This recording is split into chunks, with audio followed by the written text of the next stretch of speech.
आज यहां पर इसीलिए निषाद राज की इस परंपरा के प्रति कृतज्ञता ज्ञापित करने के लिए प्रयागराज को फिर से 580 करोड़ रुपए की परियोजनाओं की सौगात हम आपको देने के लिए आए हैं। 580 करोड़ रुपए की।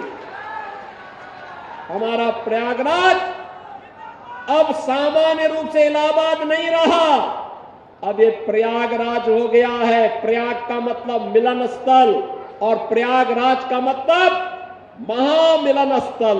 महामिलन स्थल।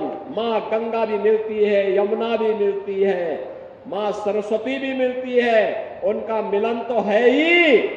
यहां पर भगवान राम और निषाद राज का भी मिलन हुआ था। ये है मिलन स्थल, ये है प्रयागराज, ये है प्रयागराज। जो लोग प्रयागराज की पहचान को छुपाते थे, वे नहीं चाहते थे, वे नहीं चाहते थे इस पौराणिक सिटी को एक पहचान मिले। वे नहीं चाहते थे कि निषाद राज और भगवान राम के इस मिलन स्थल को एक पहचान मिले, क्योंकि उनके लिए अपना वोट बैंक महत्वपूर्ण था।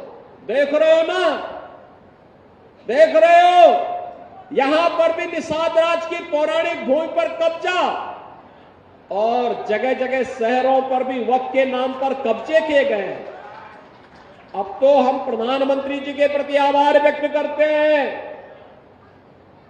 देखा ना, वक्फ बोर्ड ने कैसा मनमानापन उस समय बयान दे रहे थे। जब हम कुंभ का आयोजन करने जा रहे थे, उस समय वो बयान दे रहे थे कि प्रयागराज में कुंभ की भूमि भी वक्फ की भूमि है। अबे हमने कहा ये बोर्ड क्या भूमाफिया बोर्ड हो गया क्या? भूमाफिया प्रदेश में नहीं चल सकते। माफियाओं को तो हम पहले ही विदा करा चुके हैं प्रदेश से। अब उत्तर प्रदेश में माफियागिरी नहीं चलेगी। महाकुंभ भव्य और दिव्य होगा। और बहनों और भाइयों, और भव्य और दिव्य कुंभ हुआ है। हम आभारी हैं प्रधानमंत्री मोदी जी के, गृह मंत्री अमित शाह जी के, जिन्होंने वक्फ बोर्ड की मनमानी पर लगाम लगा करके वेलफेयर के कार्य के साथ ये सभी बोर्ड जुड़े। इसके लिए वक्फ बोर्ड से संबंधित एक अत्यंत महत्वपूर्ण अधिनियम को संसद में, लोकसभा में पारित किया है। आज राज्यसभा में भी पारित होगा। बहनों और भाइयों, देश के प्रति निष्ठा होनी चाहिए। अपने आप ही नियंता तो नियत साफ है, तो नियंता मार्ग प्रशस्त कर देता है, अपने आप रास्ता बनाता है। और रास्ता क्यों नहीं बनेगा? अवश्य बनेगा। आखिर ये प्रयागराज हमारा पवित्र धाम था। देश और दुनिया से आने वाला कोटि कोटि श्रद्धालु यहां पर आकर के श्रद्धा से सिर नवाता था। लेकिन प्रयागराज की भूमि पर यहां के माफिया कब्जा करते जा रहे थे, यहां के अस्तित्व के साथ खिलवाड़ कर रहे थे, यहां के नागरिकों के जीवन के साथ खिलवाड़ कर रहे थे।